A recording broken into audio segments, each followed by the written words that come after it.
Welcome बच्चों, geography classes में आपका स्वागत है। आज हम लोग क्रैश कोर्स के जो हिस्सा है आपका उसका 81 नंबर प्रश्न जो है आज हम लोग करने वाले हैं। वो समझेंगे कि क्या कह रहा है सवाल और उसके जो है कि अपने स्तर से जवाब देने का प्रयास करेंगे। बाकी जो है कि आपको पीडीएफ में वैसे ये मिल ही जाएगा।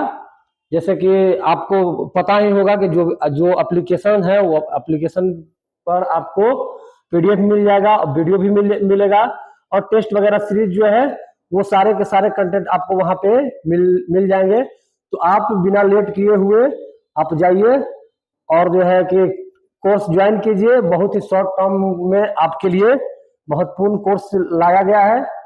जो आपके जो 25 में एग्जाम हो गए 12th के, उसके लिए आपको सारे सब्जेक्ट्स वहां पे अवेलेबल है। तो आप जाइए और वहां से परचेज कीजिए कोर्स और स्टार्ट कर दीजिए। तो हम लोग उसमें अभी जो है कि 81 नंबर प्रश्न को आज हम लोग करने वाले हैं।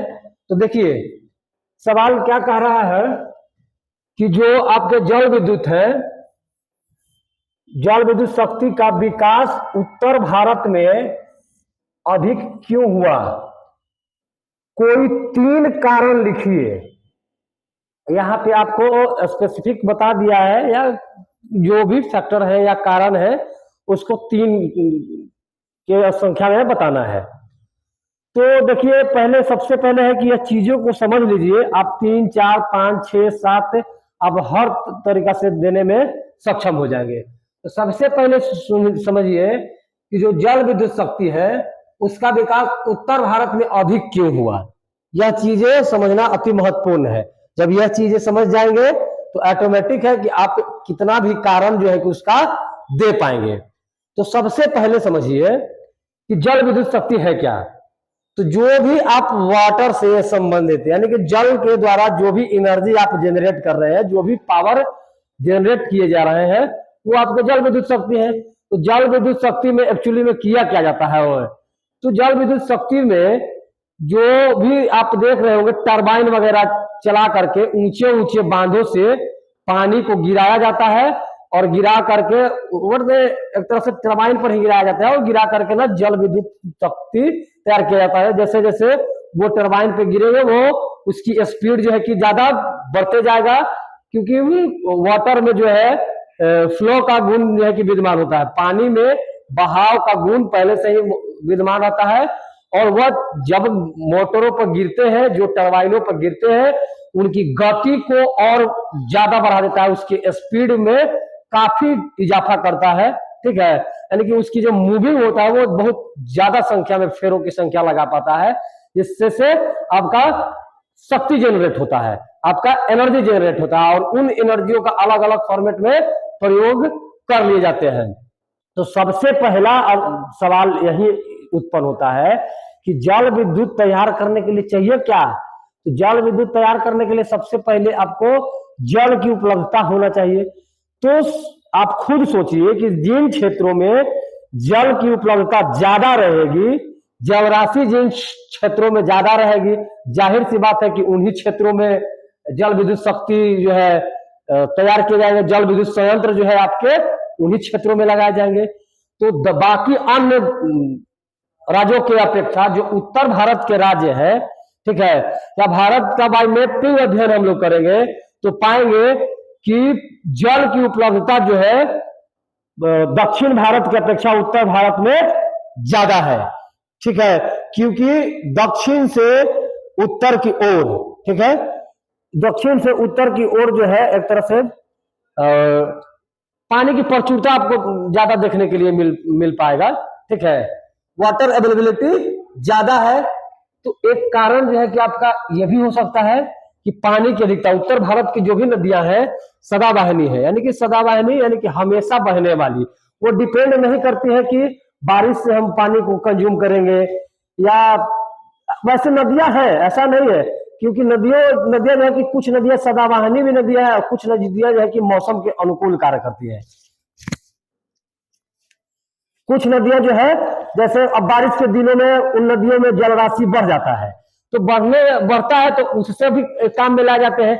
लेकिन उत्तर भारत में जो भी नदियां हैं ठीक है। उन नदियों में पानी जो है कि हमेशा भरा रहता है, एक तरह से सदाबहानी है, उनमें सालों भर वो गहरी और संकरी जो है घाटियां होकर गुजरती है। तो एक तो पानी की उपलब्धता है, और दूसरा बात है कि हमको बिजली तैयार करने के लिए और क्या चाहिए, या जो भी विद्युत शक्ति है उस हमको और क्या चाहिए, तो दूसरा बात है कि भैया सबसे है कि पानी को ऊंचाई से गिरना चाहिए। ठीक है, तो ऊंचाई से गिराने के लिए तो जहां पानी रहेगा वहीं बांध बनाए जाएंगे, जब बड़े बड़े बोल्डर डैम जो है कि वही बनेंगे। तो बाकी अन्य राज्यों की अपेक्षा जो आपके दक्षिण भारत के राज्य दिखाई दे रहे हैं उन पर जो है कि बांध बनाना जो है कि विद्युत का उत्पादन करना जो है आसान हो गया है उत्तर भारत में। इसलिए क्योंकि पानी को गति देने के लिए ऊंचाई चाहिए होगा, और ऊंचाई के लिए बांध बनेंगे, तो बांध जो है कि ज्यादातर आपको उत्तर भारत में ही देखने के लिए मिलेगा। तो दूसरा फैक्टर हो गया कि बांध जो है कि आसानी से वहां बना पा रहे हैं, और उत्तर भारत में अधिक जनसंख्या के कारण जो है कि यह विद्युत शक्ति का खपत भी है। ठीक है, ज्यादा पॉपुलेशन है तो जाहिर सी बात है कि ज्यादा खर्च, बिजली का खर्च होगा ही होगा, या उद्योग धंधे लगेंगे ही, या नगरीय क्षेत्रों में बिजली की मांग जो है वो यहाँ पर अधिक है, जिनको पूर्ति करने के लिए जल विद्युत संयंत्र लगाए जाते हैं। जल विद्युत शक्ति का विकास जो है कि इन क्षेत्रों में ज्यादातर देखने के लिए आपको मिल रहा होगा। तो 3 कारण हमसे पूछा था, और तीनों कारण जैसे बता दिए, अगर शॉर्ट में पूछा, एकदम वन लाइनर बताया जाए तो जल विद्युत शक्ति के 3 कारण लिखिए जो स्थापित हो रहे हैं इधर, या इधर विकास किए गए उत्तर भारत में। तो पहला कारण हम लोग कह सकते हैं कि जल विद्युत शक्ति के लिए उत्तर भारत की नदियां सदाबहानी है, यहाँ पानी की प्रचुरता है। तो हम लोग लिखेंगे जल जरूरत के हिसाब से है, ठीक, क्योंकि जल विद्युत जल से ही तैयार होगा, तो यानी कि जल की उपलब्धता, एक लाइन अगर कहना हो तो जल की उपलब्धता। दूसरा बात, यहाँ पर बांध बनाना जो है कि आसान है, और बांध जो है कि जहां पर पानी रहेंगे वहीं पे ज्यादातर बांध बनाए जाएंगे, और बांध इसमें अति महत्वपूर्ण रोल निभा रहा है। ठीक है, जब तक बांध और डैम नहीं होंगे, पानियों को ऊंचाई नहीं दिए जाएंगे, जल विद्युत नहीं तैयार होंगे, तो दूसरा एक लाइन में कह सकते हैं तो कहेंगे कि बांध बनाएंगे। ठीक है, और तीसरा कहेंगे कि डिमांड या इसका खपत, जल विद्युत का जो शक्ति है उसका खपत इन क्षेत्रों में ज्यादा है, क्योंकि यहाँ जनसंख्या जो है कि ज्यादा है, ज्यादा जनसंख्या है तो विद्युत शक्तियों का डिमांड भी बढ़ेगा, डिमांड भी बढ़ेगा तो उसकी पूर्ति के लिए इन क्षेत्रों में डेवलपमेंट जो है कि ज्यादा होगा। ठीक है, समझ में आ गया होगा। तो 3 फैक्टर जो है यही है आपके, जो जल विद्युत शक्ति का उत्तर भारत में विकास इतना हो पाया है। ठीक है, चलिए आगे देखते हैं। अगला सवाल हमसे क्या कह रहा है, अगला सवाल की ओर चलते हैं। चलिए, सतत पोषणीय विकास की कल्पना को परिभाषित कीजिए, या सतत पोषणीय विकास है क्या वो आपको बताने हैं। ठीक है, कि define the concept of sustainable development. देखिए, अगर आंसर इसका करा जाए तो हम लोग बारी बारी से इसको हम लोग पहले ब्रेक करेंगे, ब्रेक करके समझने का प्रयास करेंगे। ठीक है, कि सतत पोषणीय विकास है क्या, इसके बाद में हम लोग संकल्पना पर चर्चा करेंगे। ठीक है, या उसके जो है कंसेप्ट है उस पर हम लोग चर्चा करेंगे।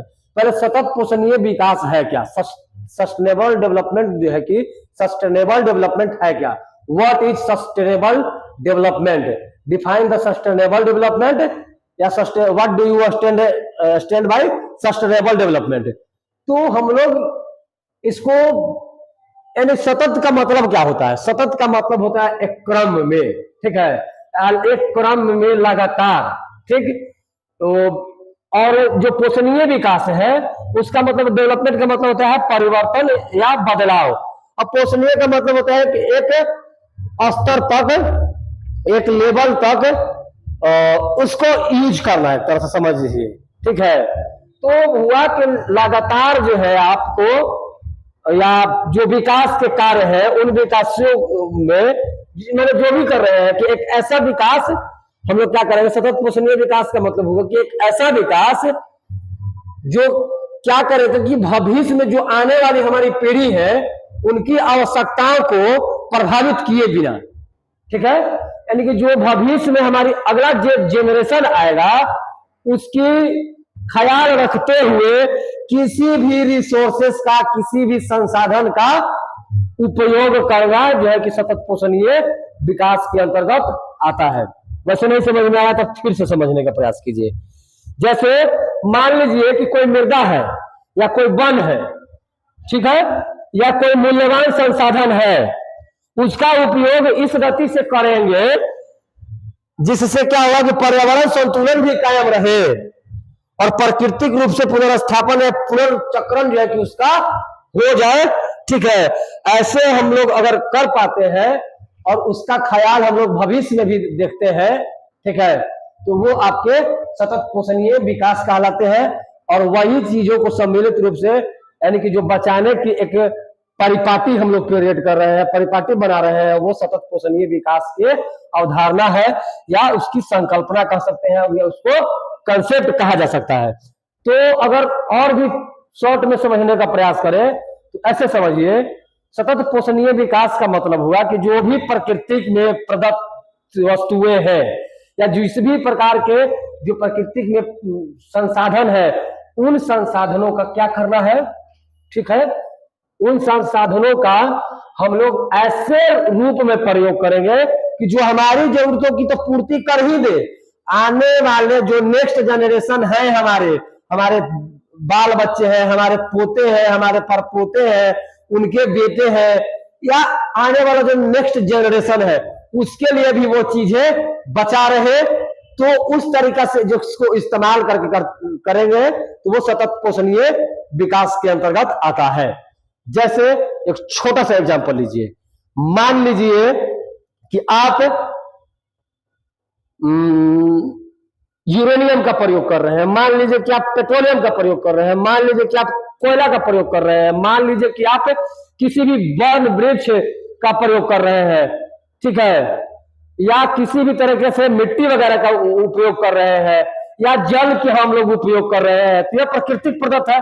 अब इनको क्या करना है कि एक ऐसी संतुलन अवस्था में प्रयोग में लाना है कि यह खत्म नहीं हो जाए या आने वाले जनरेशनों को भी यह मुहैया हो पाए, उनके लिए बच पाए, तो ये सतत पोषणीय विकास कहे जाएंगे।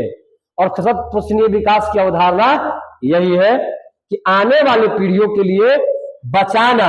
अब ऐसा नहीं है कि हम आज उपयोग नहीं करेंगे, आज हम बचाने चलेंगे कल के लिए, तो वो भी सतत पोषणीय विकास नहीं हुआ।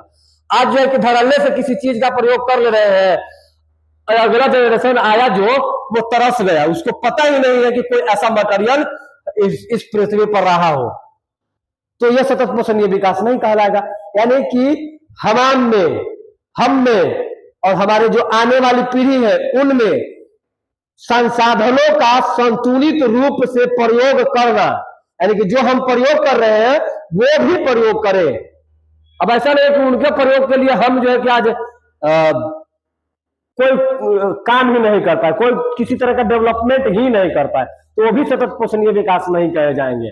सतत पोषणीय विकास वही कहे जाएंगे कि संसाधनों को हम लोग प्रयोग तो कर ही रहे हैं, उसकी संतुलन बना के आने वाली पीढ़ियों को भी हम लोग मुहैया करा पाए, ये आपके सतत पोषणीय विकास कहलाते हैं। इसको हम लोग सस्टेनेबल डेवलपमेंट कहते हैं, ठीक है।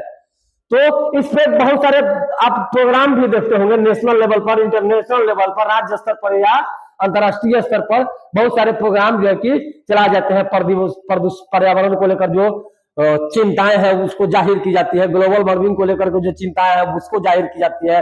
अलग अलग ऑर्गेनाइजेशन बनाए गए हैं, या पर्यावरण से लेकर के जैसे अर्थ समिट हुआ, तो अर्थ समिट में क्या कहा जाता है कि सतत पोषणीय विकास पर बल दिया जाता है।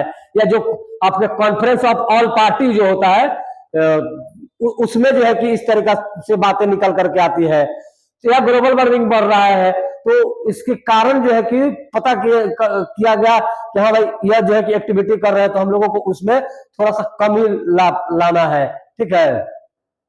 तो इस तरीके से या नेचुरल रिसोर्सेस है, इसके एग्जाम्पल दिया गया कि सतत पोषणीय विकास पर कार्यक्रम जो है कि चलाए जाते हैं, जागरूकता फैलाए जाते हैं कि हम लोगों को किन किन क्षेत्रों में क्या क्या करना है, किस चीजों को बचा करके या संतुलित रूप से उसका प्रयोग करना है। चाहे तो कोल माइनिंग कर रहे हैं या सैंड माइनिंग कर रहे हैं, आप जो है कि पानी का जो है कि यूटिलाइज कर रहे हैं, आप वृक्षों से प्राप्त अन्य तरह के लकड़ियों का प्रयोग कर रहे हैं। तो ऐसा नहीं है कि सारा पेड़ को एक दिन में काट दीजिए सब अपने प्रयोग में ले लीजिए, ऐसा नहीं करना है।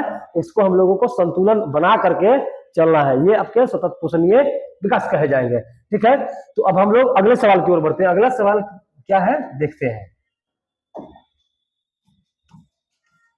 देखिए, निवल बोया गया क्षेत्र तथा सकल बोया गया क्षेत्र में अंतर स्पष्ट कीजिए। तो निवल बोया गया क्षेत्र जो है कि कौन होगा, और सकल बोया हुआ क्षेत्र जो है कि आपके कौन होंगे। तो निवल को हम लोग शुद्ध बोया गया क्षेत्र कह सकते हैं। तो शुद्ध बोया गया क्षेत्र किसको कहेंगे, यानी कि जितने भी एरिया में या जितने भी क्षेत्रों पर हम लोग शुद्ध बुआई करते हैं वो आपके निवल बोया गया क्षेत्र कहलाता है। ठीक है, देखिए भूमि का स्वरूप कैसा है, कुछ क्षेत्रों पर बोए जा सकते हैं या कुछ क्षेत्रों पर नहीं बोए जाते हैं। बिल्कुल, यानी कि कुछ क्षेत्र जो होते हैं कि वो बोने योग्य नहीं होते हैं, उन पर कोई भी कृषि कार्य जो है कि नहीं किए जाते हैं। तो वो जितने क्षेत्र पर बोए गए हैं, तो उन बोए गए यानी कि जो शुद्ध बोए गए क्षेत्र है, उन क्षेत्रों को हम लोग ना निवल बोया गया क्षेत्र कहेंगे। और जो बचा आपका सकल बोया गया क्षेत्र, तो सकल बोया गया क्षेत्र जो है कि के अंतर्गत निवल बोया गया क्षेत्र में उस क्षेत्र को भी जोड़ेंगे जिसमें उस वर्ष एक से अधिक बार फसलें बोई और काटी जाती है। मान लीजिए कि यानी कि जो निवल सकल ये जो है आपका निवल बोया, यानी कि जितने क्षेत्रों में बोए हैं हम लोग अभी प्रेजेंट डे में, वो आपके निवल बोया गया क्षेत्र कहलाया। और उन क्षेत्रों को भी यानी कि हम लोग सकल बोया गया क्षेत्र, उन क्षेत्रों को भी जोड़ेंगे इसमें जो निवल बोया गया है। ठीक है, और उसमें जो है कि एक वर्ष से अधिक बार जो है कि अगर फसलें अगर बोई और काटी जाती है, तो उसको भी अगर हम लोग जब ऐड करते हैं तो उसको हम लोग सकल बोया गया क्षेत्र कहते हैं।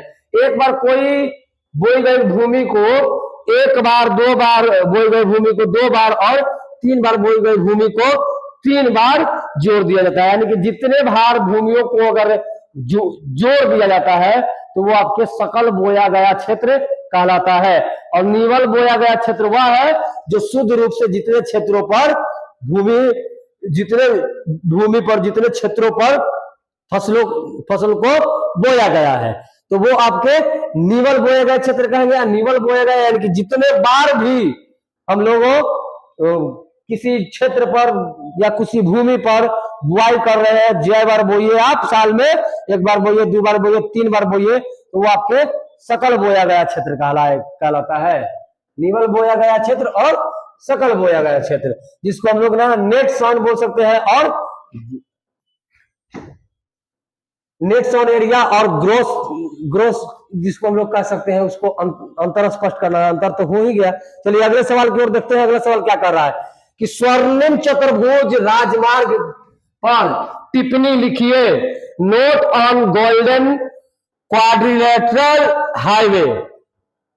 तो समझिए पहले भारत के संदर्भ में हम लोग यहाँ पर देखने वाले हैं, यानी कि हम लोग स्वर्णिम चतुर्भुज जो योजना है, ठीक है, या राजमार्ग है, तो स्वर्णिम चतुर्भुज योजना का संबंध किससे है, सवाल इससे ऐसे भी जनरेट करता है।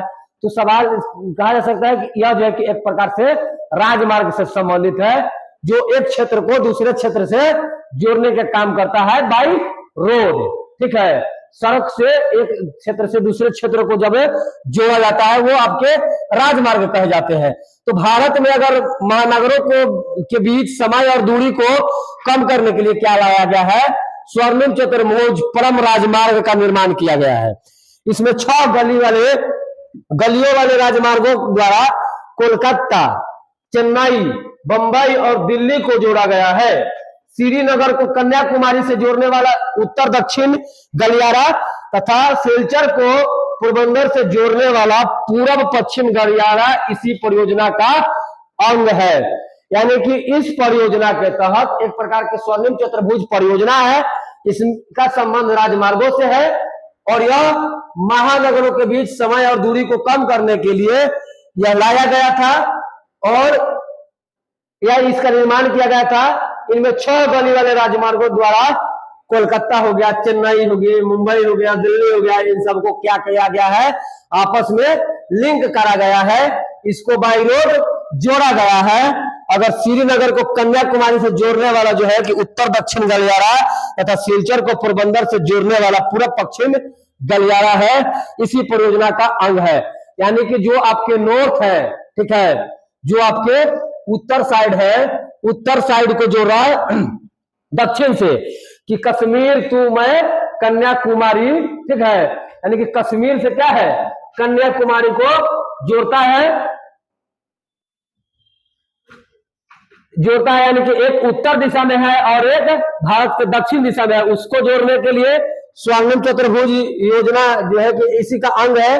और एक जो है कि पूरब से पश्चिम को जोड़ने के लिए, ठीक है, पश्चिम को जोड़ने के लिए जैसे आपका उत्तर दक्षिण गलियारा तथा सिलचर जो है कि सिलचर को पोरबंदर से जोड़ने के लिए, ठीक है, यानी कि सिलचर जो है आपका पूरब सबसे पूर्वी बिंदु है और पोरबंदर जो गुजरात है आपका पश्चिमी बिंदु है। इसको जोड़ने के लिए जो भी परियोजना या स्वर्णिम चतुर्भुज परियोजना के अंतर्गत इसको भी इसमें इंक्लूड किया गया, इसको भी इसमें जोड़ दिया गया। तो आपको समझ में आया होगा कि स्वर्णिम चतुर्भुज योजना क्या है, या एक परियोजना है, ठीक है, यह प्रोजेक्ट है स्वर्णिम मान चतुर्भुज योजना, गोल्डन क्वाड्रिलेटरल जो है एक प्रकार से प्रोजेक्ट है, और यह जो है कि राजमार्गों से संबंधित है, और इसी पर टिप्पणी आपको लिखने के लिए कहा था, ठीक है। तो पीडीएफ भी मिलेगा आपको और आपको ये एक्सप्लेनेशन भी मिलेगा, बने रहिए अंत तक। आपका पार घाट जो है कि लगा ही के छोड़ा जाएगा, ठीक है। चलिए अगला सवाल की ओर देखते हैं। अगला सवाल क्या कह रहा है कि गुजरात के 4 प्रमुख सूती वस्त्र उद्योग केंद्रों के नाम लिखिए, ठीक है। देखिए सूती वस्त्र उद्योगों की अगर हम लोग बात करते हैं, हम लोग सूती वस्त्र उद्योग पहले भी पढ़ चुके हैं, आपको पूरा वीडियो जो है कि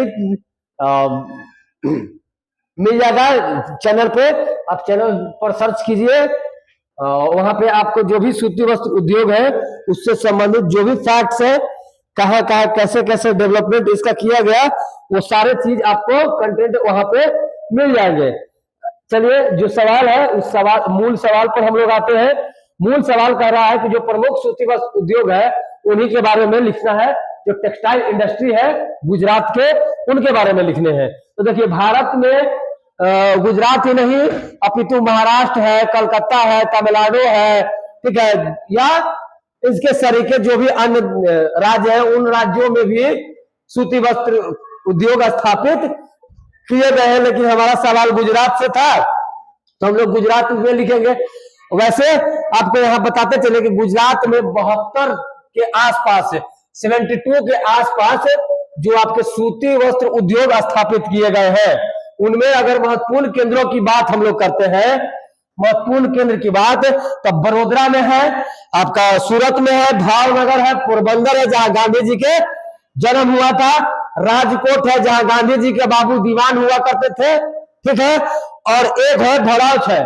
तो ये आपके जो 4 कहे थे उनमें 1 2 3 4 हम लोगों ने 5 देखा।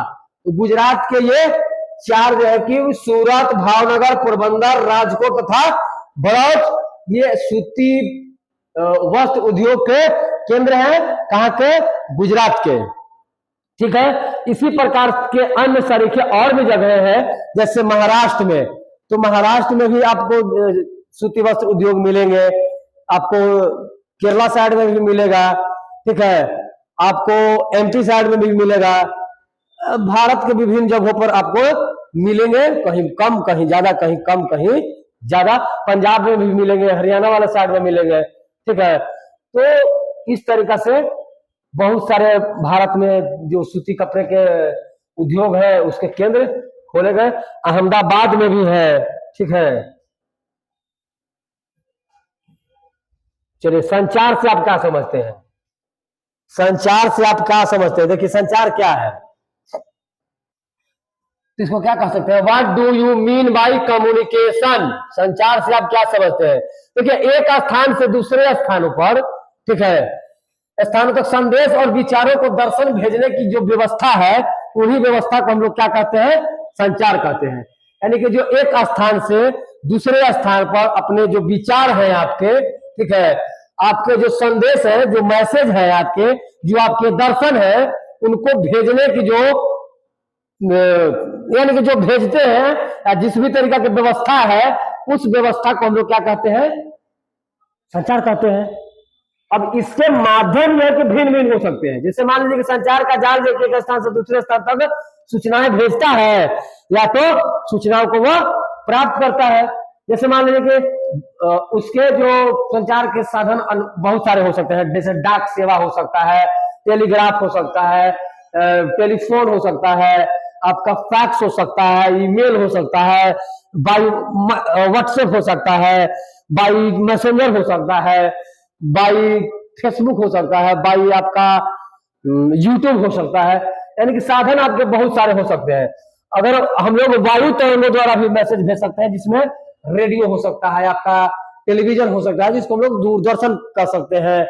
तो भिन्न भिन्न ये संचार के माध्यम है। ये संचार नहीं है। संचार जो है कि आपके जो संदेश है, आपके जो मैसेज है, आपके जो भी विचार है, उनको एक जगह से दूसरे जगह, या जो भी आपके स्टेटमेंट है, बातें हैं, उन बातें को एक जगह से दूसरे जगह के पहुंचाने की जो व्यवस्था है, उन व्यवस्था को हम लोग कहते हैं संचार। और ये संचार के साधन हो गए। तो संचार के साधन में अब बात बताइए कि आप किसी को लेटर लिख के संचार करना चाहेंगे तो नहीं होगा, बिल्कुल हो जाएगा। पहले यही होता था, संचार वैसे होता था, वैसे ही किया जाता था ना, कि जैसे पहले फोन नहीं बना करता था, नहीं बना हुआ था, या फोनों का प्रचलन नहीं था इस प्रकार से, या इस प्रकार से जो भी आप देख रहे हैं डिजिटलाइजेशन जो है कि इस प्रकार से नहीं हुआ पाया था। तो लोग कम्युनिकेशन नहीं करते थे, बिल्कुल करते थे। तो वो कम्युनिकेशन का स्वरूप बदला था, किसी के थ्रू किसी से कहवा देना, ये भी आपके संचार है नहीं है। जैसे हम अपना बात को किसी से कह दिए और वो जाकर किसी से कह दिया, ये भी संचार हो गया नहीं। या बाई लेटर, तो पहले बाई लेटर ही जाया करता था, पहले लोग लेटर लिखा करते थे, लेटर के थ्रू जो है कि अपना कम्युनिकेशन कर पाते थे, ठीक है, अपना जो है कि संचार उसके माध्यम से होता था, ठीक है। तो आपके समय, उस समय माध्यम कौन थे, तो उस समय माध्यम आपके पेन और पेपर हुआ करते थे। और अब का माध्यम जो है कि बदल गया है। अब इस तरीका से हाईटेक तरीका से हो गया है, फैक्स हो गया है, ईमेल हो गया है।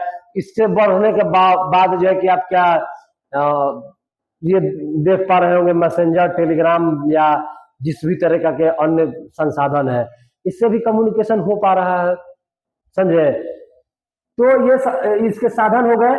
संचार के साधन को अगर हम लोग विभाजित करें उसको, तो दो भागों में बांट सकते हैं। एक है कि व्यक्ति पत्रादि या दूरभाष, तार, फैक्स, ईमेल, इंटरनेट, और सार्वजनिक radio, television, cinema, light, search, satellite, समाचार पत्र एवं पत्रिकाएं जो है, प्रिंट मीडिया जैसे अखबार और पत्र पत्रिका तथा इलेक्ट्रॉनिक माध्यम जो है, जैसे कि दूरदर्शन का उपयोग इत्यादि जो है कि प्रचुर मात्रा में आजकल किया जा रहा है। और जैसे जैसे डेवलपमेंट होगा, ना जाने आने वाले दिनों में कुछ और भी यंत्र डेवलप हो जाए और भी विकसित हो जाए, है कि नहीं।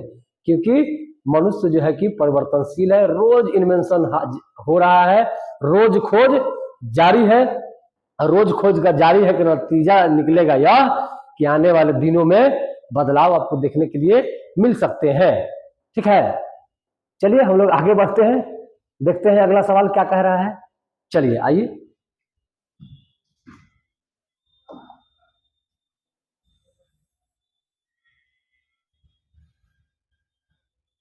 सवाल कह रहा है,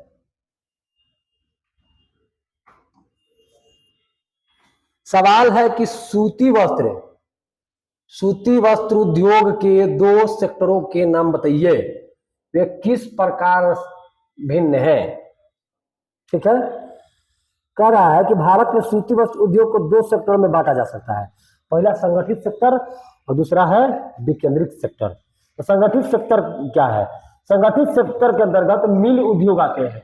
इसमें मिल के द्वारा सूती वस्त्र का उत्पादन भी 3 सेक्टरों में होगा, सार्वजनिक सेक्टर, सहकारी सेक्टर। सार्वजनिक सेक्टर यानी कि बाय गवर्नमेंट, बाय ऑर्गेनाइजेशन, और एक प्राइवेट कंपनी। 1998 में अगर आते हैं हम लोग, तो 1998 में भारत में 1782 मिलें थी, जिनमें से 192 जो है कि सार्वजनिक था सेक्टर में, 151 सहकारी सेक्टर में, और सबसे अधिक जो है 1439 जो है कि निजी सेक्टरों में थी। संगठित सेक्टरों में उत्पादनों में तेजी से कमी आई है, या 20वीं शताब्दी के मध्य में 81% से घटकर 2000 में केवल 6% रह गया है। ठीक है, तो यानी कि, और एक है आपका विकेंद्रित सेक्टर। तो विकेंद्रित सेक्टर के अंतर्गत जैसे हथकरघा हो गया, खादी सहित, और जो विद्युत करघा है, जो बिजली से चल रहा है, उत्पादित कपड़ा आता है। विकेंद्रीकृत बिजली करघा क्षेत्र देश की मांग पूरी करने में महत्वपूर्ण भूमिका निभा रहा है। अब देश में उत्पादित सूती वस्त्रों का 59.2% जो है कि विकेंद्रीकृत सेक्टर में विद्युत करघों द्वारा, और लगभग 19% हथकरघों द्वारा उत्पादित किया जाता है। बात समझ में आया? यानी कि जो भी आपके व्यक्तिगत थे, यानी कि जो संगठित सेक्टर था, तो संगठित सेक्टर यानी कि जिसको हम लोग अंतर्गत मिल उद्योग आते थे, जो मिल वगैरह जो है कि जिससे चला जाते थे। ठीक है, और उस तरीका से, और विकेंद्रीकरण में हुआ एक तरह से। अब इसमें भी, इसको भी अलग अलग भागों में बांटा गया, जैसे सार्वजनिक सेक्टर हो गया, सहकारी हो गया और निजी हो गया। 3 क्षेत्रों में इसको भी, संगठित सेक्टर को भी बांट दिया गया। यानी कि कुछ प्राइवेट कंपनियों के हाथ रहा, कुछ सरकारों के हाथ रहा, कुछ कोऑपरेटिव कंपनियां जो है कि उनके द्वारा संचालन किया जाने लगा। ठीक है, और विकेंद्रीकरण सेक्टर क्या हो गया? विकेंद्रीकरण के जो हथकरघा है, या जो विद्युत करघा है, हथकरघा जिसको हम लोग कह सकते हैं, हथकरघा को क्या कहेंगे, यानी कि जो एक तरह से हाथ से चलाने वाली जो मैनुअली है, ठीक है, उसको, और जो विद्युत यानी कि जो बिजली से चल रहा है, उससे उत्पादित कपड़ा जब होंगे उत्पादित, वो विकेंद्रीकरण सेक्टर के अंतर्गत आएंगे। ठीक है, तो उसका डेटा जो है कि आपको दिया भी गया है कि जो देश में उत्पादित सूती वस्त्र का 49% विकेंद्रित सेक्टर में है, और 19% जो है कि हस्तकरघा द्वारा उत्पादित किया जाता है। तो ये जो है कि भिन्न इस प्रकार से है कि सूती वस्त्र उद्योग को 2 सेक्टरों में के नाम बताइए, वे किस प्रकार से भिन्न है। तो यह जो है कि एक बड़े पैमाने पर है, और एक जो है कि छोटे पैमाने पर है कि नहीं? तो इस तरीका से आपके जो भी है, छोटे पैमाने पर 19% और बड़े पैमाने पर 59% जो है कि योगदान है। विकेंद्रीकरण का मतलब डिसेंट्रलाइजेशन, उसको बांट दिया गया अलग अलग। ठीक है, और संगठित सेक्टर यानी कि एक जगह समेट करके उसको संगठित किया गया, और उसके थ्रू जो है कि रन कराया गया, उसके थ्रू जो है कि कंपनियां जो है चलाई गई, या उसके थ्रू जो उद्योग है उसको बढ़ाने का प्रयास किया गया, वो आपके संगठित हो गए। और एक विकेंद्रीकरण हो गए, यानी कि एक सामूहिक रूप से एकत्रित हुए, और एक जो है कि उसका डिसेंट्रलाइज कर दिया गया, छोटे छोटे यूनिट्सों में उसको डिवाइड कर दिया गया, बांट दिया गया, तो वो आपके विकेंद्रीकरण सेक्टर कहलाए। ठीक है, चलिए, तो इस प्रकार से अंतर है। चलिए आगे बढ़ते हैं। अगला सवाल क्या है? सूचना प्रौद्योगिकी उद्योग से आप क्या समझते हैं?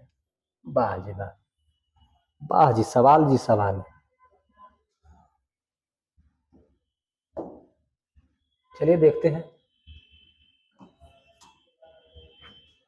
कह रहा है कि जो सूचना प्रौद्योगिकी उद्योग से क्या समझते हैं? What do you mean by information technology industry? सूचना प्रौद्योगिकी उद्योग से आप क्या समझते हैं?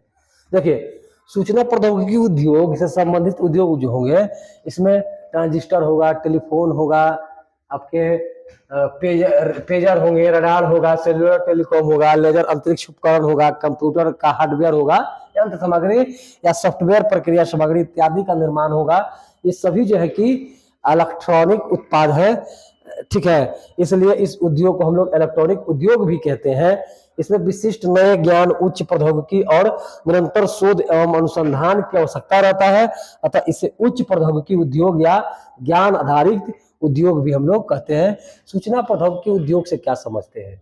ठीक है, तो देखिए, सूचना प्रौद्योगिकी उद्योग को हम लोग इलेक्ट्रॉनिक उद्योग भी कहते हैं, या उसको नॉलेज बेस्ड इंडस्ट्री भी कहते हैं। नॉलेज बेस्ड इंडस्ट्री के में आपको फुल वीडियो जो है कि मिल जाएगा, आप जा करके देख पाएंगे। तो जो नॉलेज बेस्ड इंडस्ट्री है या जो आईटी आईटी जिसको हम लोग कह सकते हैं आईटी इंडस्ट्री, ठीक है।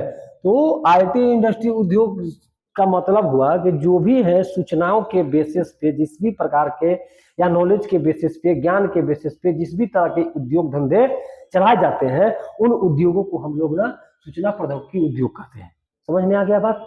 जैसे सूचना प्रौद्योगिकी उद्योग का मतलब हो गया जैसे कंप्यूटर के जो भी हार्डवेयर वगैरह हो गए, ठीक है, हार्डवेयर यानी कि यंत्र सामग्री हो गया या सॉफ्टवेयर सामग्री हो गया, ठीक है, या नेट के बारे में है, पर टेलीविजन हो गया, टेलीफोन हो गया, ट्रांजिस्टर हो गया, रडार हो गया, ठीक है, या सेलुलर टेलीफोन हो गया, इस तरीका से जो या अंतरिक्ष उपकरण हो गया, इस इन प्रकार से जिस भी तरह के उद्योग अगर हम लोग इससे संबंधित कर रहे हैं वो आपके सूचना प्रौद्योगिकी उद्योग कहलाएंगे।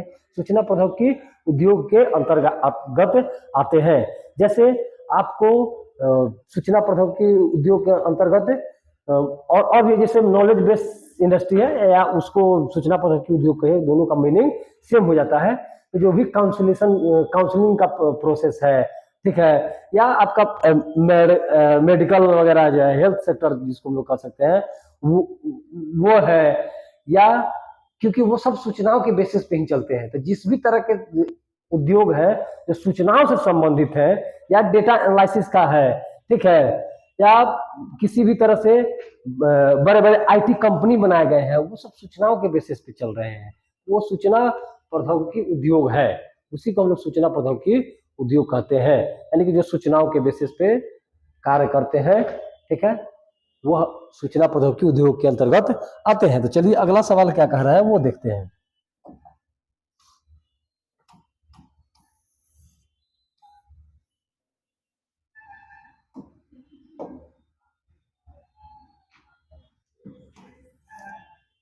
देखिए उदारीकरण के लाभों को लिखिए, उदारीकरण के लाभों को लिखिए। देखिए उदारीकरण क्या है? तो उदारीकरण जो है कि आर्थिक विकास की एक प्रक्रिया है जिसके द्वारा उद्योग और व्यापार को लाल फीताशाही के अनावश्यक प्रतिबंधों से मुक्त किया जाता है। इसमें क्या होगा कि 6 उद्योगों को छोड़कर सब उद्योग को लाइसेंस से मुक्त कर दिया गया। सार्वजनिक क्षेत्र में घाटे में चलने वाले कुछ उद्योगों को निजी क्षेत्र में दे दिया गया तथा कुछ उद्योगों के शेयर वित्तीय संस्था, सामान्य जनता और कामगारों के दिए गए। विदेशी पूंजी निवेश पर से प्रतिबंध हटाया गया। विदेशी तकनीक के प्रवेश का उदारीकरण हुआ और औद्योगिक स्थानीयकरण में भी उदारता प्रदान की गई। इससे उद्योगों में बड़ा लाभ हुआ। वो कह रहा है कि उदारीकरण को के लाभों को लिखे, उदारीकरण के लाभों को लिखे। Write the advantage of liberalisation. तो आपको भी ये चीज भी पढ़ाया गया है कि लिबरलाइजेशन जो है कि क्या है, उदारीकरण क्या है। उदारीकरण कहने का मतलब है कि लिबरल हो जाना, किसी भी कार्य के लिए उदार भावना बना लेना, या किसी तरह से अगर उद्योग धंधे हैं अगर उसको बढ़ा रहे हैं तो इसमें एक तरह से स्वतंत्रता प्रदान की जाए। उदारीकरण का मतलब यही था कि स्वतंत्रता प्रदान की जाए कि हम जो है कि कुछ कर रहे हैं तो हम कर रहे हैं, इसमें कोई रोक टोक नहीं हो। लाइसेंस की व्यवस्थाएं जो है कि रद्द होनी चाहिए। हमको अनुमति लेने की जरूरत किसी से नहीं है। किसी तरह के हम लोग अगर उद्योग कर रहे हैं तो हमको लाइसेंस लेने की या किसी से अनुमति लेने की जरूरत नहीं हो, ठीक है। तो इस प्रकार से जब भी अर्थव्यवस्था के लिए नीतियां अपनाई जाती हैं वो आपके उदारीकरण कहे जाएंगे, वो आपके उदारीकरण का हिस्सा है। इससे जो है कि उद्योग को बहुत लाभ हुआ, ठीक है। लाभ इस प्रकार से पहुंचा, जैसे मान लीजिए कि किसी तरह के आप उद्योग लगा रहे हैं तो आपको बहुत सारे कानूनी पर्चों में पढ़ के आपको उद्योग स्थापित करने होंगे। तो जाहिर सी बात है कि कुछ उद्योग अपेक्षाकृत कम लगेंगे, ठीक है। अगर ढील हम लोग देते हैं या जो भी एफडी इन्वेस्टमेंट की बात आती है, ठीक है, तो अगर हम लोग उसमें उसको स्वायत्तता देते हैं तो जाहिर सी बात है कि वो ज्यादा हो पाएगा। जैसे मान लीजिए कि टैक्सेशन वगैरह जो है कि गवर्नमेंट जो है कि कम ले तो जाहिर सी बात है कि कंपनियां ज्यादा से ज्यादा लगेंगी। टैक्सेशन वही हाई रहेंगे तो कंपनियां कम लगाई जाएंगी अपेक्षाकृत। तो इस प्रकार से उदारीकरण से लाभ भी हुआ है। यानी कि जो आप न्यू इकोनॉमिक्स पॉलिसी जो यहाँ पढ़े थे, तो पढ़ाया गया है, देख लीजिएगा वीडियो, न्यू इकोनॉमिक पॉलिसी। तो न्यू इकोनॉमिक पॉलिसी में क्या कहा गया, एलपीजी इकोनॉमी की बात कही गई, लिबरलाइजेशन, एल फॉर लिबरलाइजेशन, ठीक है, पी फॉर प्राइवेटाइजेशन और जी फॉर ग्लोबलाइजेशन। तो कहने का मतलब है कि इन सब नीतियों को अपनाकर अर्थव्यवस्था को मजबूत करने के लिए ये एक तरह से यह सब नीतियां अपनाई गई थी, और इन नीतियों का अच्छा पॉजिटिव रिस्पांस भी रहा, जिसके कारण जो है कि जैसे आपको लाइसेंस से मुक्ति दिया गया, ठीक है, या आपको जो निजी क्षेत्र को उद्योग जो है, उन उद्योगों, कुछ उद्योगों को हम लोग निजी क्षेत्रों में भी दिए, कुछ उद्योग को जो है कि शेयर वित्तीय संस्थाओं को भी दिए गए, ठीक है, कुछ कामगारों को भी मिला। एफडीआई निवेश पर से क्या कर दिया गया, जो एफडीआई था उस पे जो बैन लगाए गए थे उसको हटाया गया, और विदेशी टेक्नोलॉजी यानी कि फॉरेन टेक्नोलॉजी का उदारीकरण हुआ, और उसमें औद्योगिक स्थानीयकरण में भी उदारदाता प्रदान की गई, जिससे उद्योग जो है कि बहुत बढ़े, बहुत फले फूले, ठीक है, और इस तरीका से उदारीकरण की जो है कि आपका सक्सेसफुल हो पाया, ठीक है। तो ये आपके उदारीकरण के लाभ रहे, ठीक। उदारीकरण से क्या हुआ कि उद्योग जो है कि बढ़ा, उद्योगों में इजाफा हुआ, बहुत सारी कंपनियां जो है कि भारत में आई, विदेशी कंपनियां भी आई, देसी कंपनियों को कुछ रियायतें दी गई, छूटें प्रदान की गई, ठीक है, उनको स्वतंत्रता दी गई, तो जो है उससे बढ़ा, प्रोडक्शन बढ़ा, लाभ हुआ कि नहीं हुआ। प्रोडक्शन बढ़ेगा, मार्केट में प्रोडक्शन बढ़ेगा तो डिमांड, अगर मान लीजिए मार्केट में किसी कोई भी तरह के प्रोडक्शन अगर बढ़ रहा है, तो जाहिर सी बात है कि वहां पर वह प्रोडक्ट जो है कि कुछ सस्ते दरों पे उपलब्ध हो जाएंगे, तो वो भी आपका एक बेनिफिशियरी साबित हुआ, ठीक है। ये आपके लाभ हुए कि नहीं हुए, बिल्कुल हुए। चलिए आगे देखते हैं। रोज, अच्छा हाँ, एक चीज और देखिए, आपको सस्ते दरों पर वो प्रोडक्ट भी मिल गया, आपको लोगों को कुछ काम भी मिल गया, यानी कि बेरोजगारी की समस्या कम हुई, तो ये लाभ हुआ कि नहीं हुआ, बिल्कुल हुआ। तो इस तरीका से बहुत सारे लाभ आपको हो पाए। चलिए आगे देखते हैं अगला सवाल। अगला सवाल क्या कहता है,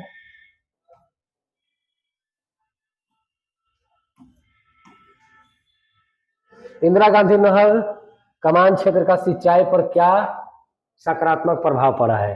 देखिए, इंदिरा गांधी नहर कमान क्षेत्र में नहर सिंचाई के प्रसार ने राजस्थान के कई क्षेत्रों की परिस्थिति, अर्थव्यवस्था और समाज को बदल दिया है। अब लंबे समय तक मृदा में नमी बनी रहती है, अतः कमान क्षेत्र विकास के कार्यक्रम के अंतर्गत वन रोपण और चारागाह विकास से भूमि हरी भरी हो गई है। इस प्रदेश की कृषि अर्थव्यवस्था प्रत्यक्ष रूप से रूपांतरित हो गई है, बोए गए क्षेत्रों में विस्तार हुआ है और फसलों की सघनता में वृद्धि हुई है। यहाँ के पारंपरिक फसलों चना, बाजरा और ज्वार का स्थान अधिक मूल्य देने वाला गेहूं, कपास, मूंगफली और चावल ने ले लिया है। यह सघन सिंचाई का परिणाम है। इस क्षेत्र की कुल 19.63 लाख हेक्टेयर कृषि भूमि को सिंचाई की सुविधा जो है प्राप्त है, ठीक है। देखिए, इंदिरा गांधी नहर का कमान क्षेत्र का सिंचाई पर क्या सकारात्मक प्रभाव पड़ा है। तो इंदिरा गांधी नहर जो है राजस्थान में है, ठीक है, और राजस्थान के जो शुष्क इलाके हैं, जो सूखे इलाके हैं, उन क्षेत्रों में हरियाली लाने का कार्य जो है कि इंदिरा गांधी नहर ने किया है, और उन क्षेत्रों में एक बड़ा बदलाव लाया है। बड़ा बदलाव लाया है किस क्षेत्र में, जो पारिस्थितिकी है, अर्थव्यवस्था है, जो यहाँ की समाज है, ठीक है, उसको क्या किया है, बदल दिया है, उसमें बदलाव आया है। जैसे वहां पर अब मृदा में नमी बनी रहती है, उसमें कमान क्षेत्र के विकास से जो हुआ है कि बहुत सारे उसमें कार्यक्रम चलाया गया, उसके अंतर्गत वन रोपण किया गया, चारागाह के विकास हुए, ठीक है, और इससे जो है कि देश की अर्थव्यवस्था प्रत्यक्ष रूप से बदला है, ट्रांसफॉर्म हुआ है, ठीक ना। और इस प्रकार से फसलों की सघनता में वृद्धि हुआ, और जो फसल है वो यानी कि प्रचुर मात्रा में बढ़ा। यहाँ जो पारंपरिक फसलें थे, उन फसलों के का मूल्य अधिक देने वाला गेहूं है या जो भी चावल है उसमें ले लिया है। या सघन सिंचाई का परिणाम है, यानी कि सिंचाई व्यवस्था वहां पे उस नहर से सुलभ हो गया है, समझे। और सुलभ होने का नतीजा यह रहा कि वह क्षेत्र जो है कि हर चीज में वृद्धि कर पाया, हर तरह के फसलों को उत्पादन करने में वह क्षेत्र सक्षम हो पाया है। इसमें सर्वाधिक महत्वपूर्ण योगदान जो है कि आपका इंदिरा गांधी नहर का ही है, ठीक है। तो आपने इसके जो सकारात्मक प्रभाव है वो देखे, यानी कि फसलों में एक तरह से इजाफा देखने के लिए मिला, वृद्धि मिला, ठीक है। और जो आपको शुष्क प्रदेश हुआ करते थे वो अब हरे भरे रहने लगे और उत्पादकता में काफी वृद्धि आया, ठीक है। हर चीजों में वह अपना बढ़ चढ़ के हिस्सा लिया। इस तरीका से बहुउद्देशीय नदी घाटी परियोजना किसे कहते हैं, तो हम लोग ये लास्ट डिस्कस करते हैं, ठीक है। लास्ट डिस्कस करेंगे हम लोग कि बहुउद्देशीय नदी घाटी परियोजना किसे कहते हैं। What is multipurpose river valley project. बहुमुखी, बहुधंधी या बहुउद्देशीय योजना, तीनों का मीनिंग जो है कि सेम है। देखिए बहुउद्देशीय नदी घाटी परियोजना कहने का उद्देश्य क्या है या इसको कहते किसको है, ठीक है। तो बहुउद्देशीय नदी घाटी परियोजना उस नदी घाटी परियोजना को कहेंगे जिसमें बहुत सारे कार्यों को अंजाम दिए जाते हैं एक साथ। उस परियोजना से बाढ़ नियंत्रण करना रहा, उस परियोजना से बिजली उत्पादन करना रहा, उस परियोजना से बाकी अन्य क्षेत्रों में सिंचाई करने रहे, ठीक है, या उन क्षेत्रों से बाकी अन्य जरूरतों की पूर्ति करने रहे। तो अगर एक तीर से जब कईक सारे निशाने साधे जाएं तो वो आपके बहुउद्देशीय परियोजना के अंतर्गत आते हैं। यानी कि एक हम प्रोजेक्ट लाएं और उन प्रोजेक्टों में अलग अलग छोटे छोटे और भी परियोजनाओं को जब हम लोग इंक्लूड करते हैं तो वो परियोजना आपके बहुउद्देशीय परियोजना कहलाते हैं, ठीक है। जैसे आपने बहुत सारे सुना होगा भाखड़ा नांगल परियोजना, एक प्रकार का बहुउद्देशीय परियोजना है, ठीक है। कोसी नदी घाटी परियोजना बहुउद्देशीय परियोजना का हिस्सा है। तो इन चीजों पर समझ लेंगे, बाकी जो कंटेंट कहेगा उसके हिसाब से भी बात करेंगे हम लोग। तो जिस प्रकार से जैसे मान लीजिए कि आपने कोसी नदी घाटी परियोजना का नाम सुना, तो जो कोसी नदी घाटी परियोजना है उन परियोजना का मकसद क्या है। उस परियोजना का मकसद एक तो कोसी नदी घाटी परियोजना लाया गया। अब उसमें क्या है कि कुछ क्षेत्रों में सिंचाई की भी व्यवस्था उपलब्ध कराई गई, कहीं से बिजली तैयार किए जा रहे हैं, ठीक है, कहीं से जो है कि बाकी अन्य क्षेत्रों में भी बिजली मुहैया कराए जा रहे हैं, ठीक है, या बाढ़ फ्लड कंट्रोल करना है। यह सब क्या है, उद्देश्य है। तो जब एक साथ बहुत सारे जब उद्देश्य जुड़ते हैं तो उन उद्देश्यों को जोड़ कर एक बहुउद्देश्य बना दिए जाते हैं। उसको हम लोग बहुउद्देशीय नदी घाटी परियोजना कहते हैं, या बहुमुखी या बहुधंधी या बहुउद्देशीय परियोजना इसको कहा जा सकता है। तो बहुत सारे उद्देश्यों की पूर्ति करता है। जैसे आप बाढ़ नियंत्रण करते हैं, मिट्टी का प्रदूषण रोकना चाहते हैं, या पर्यटन के लिए आकर्षण केंद्र बनाना चाहते हैं, यह भी एक तरह से काम है। भारत में स्वतंत्रता की प्राप्ति के बाद उपयुक्त उद्देश्यों की पूर्ति के लिए अनेक परियोजनाएं बनाई गई तथा इन्हें कार्यान्वित की गई। वास्तव में भारत मानव संसाधन के साथ साथ जल संसाधन में भी संपन्न है, किंतु समुचित जल प्रबंधन के अभाव में देश का अधिकांश जल समुद्र में बेकार चला जाता है और इससे देश के विभिन्न भागों में बाढ़ की स्थिति उत्पन्न होती है।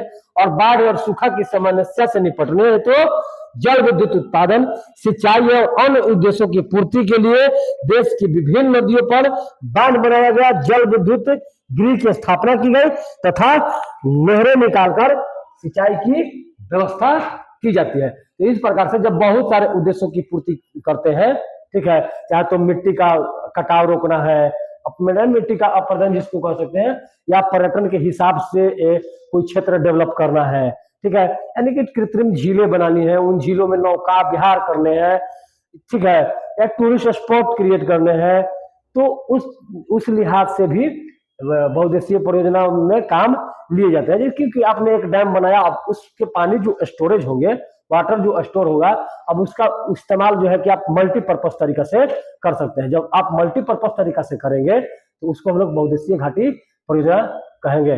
भाखड़ा नांगल परियोजना, ठीक है, दामोदर घाटी परियोजना, ठीक है, इस तरीका से बहुत सारे देश में सलाल परियोजना, चिनाब परियोजना, बहुत सारे परियोजनाएं देश भर में चलाई गई और इसका उद्देश्य जो है कि भिन्न भिन्न रहा है। तो एक चीज और जान लीजिए, इसमें मूल रूप से बाढ़ नियंत्रण, सिंचाई और उससे नहर निकाल करके नहरों द्वारा सिंचाई भी किए जाते हैं, ठीक है, बिजली उत्पादन किए जाते हैं, ठीक है। अरे मुख्य रूप से 3 काम जो है कि प्रॉपर है ही है, ठीक है। सिंचाई करना, बिजली उत्पादन करना यानी कि शक्ति जनरेट करना, ठीक है, और फ्लड कंट्रोल, समझे। बाद की चीज है कि पर्यटन बनाएंगे कि वृद्धि की अपर्दन रोकेंगे, क्या करेंगे क्या नहीं करेंगे वो अलग अलग मसला है, ठीक है। लेकिन मूल काम है स्वदेशी परियोजना का यही होता है। तो अभी फिलहाल रखते हैं इतना ही, देखते हैं अगले क्लास में अगला जो भी सवाल आएगा इसी तरीका से डिस्कस करते रहा जाएगा। तो आप जो है कि हमारा साथ जो है अंत तक बने रहिए, जब तक एग्जाम नहीं हो जाता है तब तक हम लोग जमे रहेंगे, यूं ही आपके साथ रूबरू होते रहेंगे, बने रहेंगे। आपका केवल और केवल काम ही एक ही है कि आप वीडियो देखिए, आप सुनिए बातों को, और आपको पीडीएफ अवेलेबल कराए गए हैं उसको एक बार पढ़ लीजिए और परीक्षा में जा करके लिख के आइए, ठीक है। 90% प्लस जो है कि आपको आएंगे ही आएंगे। जो भी आपको कराए जा रहे हैं वो परीक्षा की दृष्टि से ही कराए जा रहे हैं, तो आपको कहीं अन्य जगह पर जाने की, दौड़ने की, भटकने की कोई आवश्यकता नहीं है। चुपचाप जो है कि आप वीडियो को देखते रहिए, आपको वीडियो प्राप्त होते रहेंगे, ठीक है। और जैसे ही आपका एक जब समय नजदीक आएगा तो हम लोग और भी जो है ऑब्जेक्टिव वगैरह जो भी है और भी फॉर्मेट कैसे होंगे, जो भी फॉर्मेट हम लोगों को बदलना होगा वो फॉर्मेट हम लोग बदलेंगे भी, ठीक है। तो आप जो है कि कहीं मत जाइए, इधर उधर हाथ पैर मारने से कोई कुछ मिलने वाला नहीं है। आप जहां हैं आप बहुत बेहतर जगह पर आ गए हैं। आप चुपचाप जो है कि मन लगा के वीडियो देखिए, पढ़िए, और पीडीएफ जो भी होंगे उसको आप पढ़िए, ठीक है। और कुछ में हम लोग ऑब्जेक्टिव भी इसमें साथ साथ इंक्लूड हम लोग लेकर के आने वाले हैं। देखते रहिए। सभी लोगों को बहुत बहुत शुक्रिया, बहुत बहुत धन्यवाद। मिलते हैं अगले क्लास में, बाय।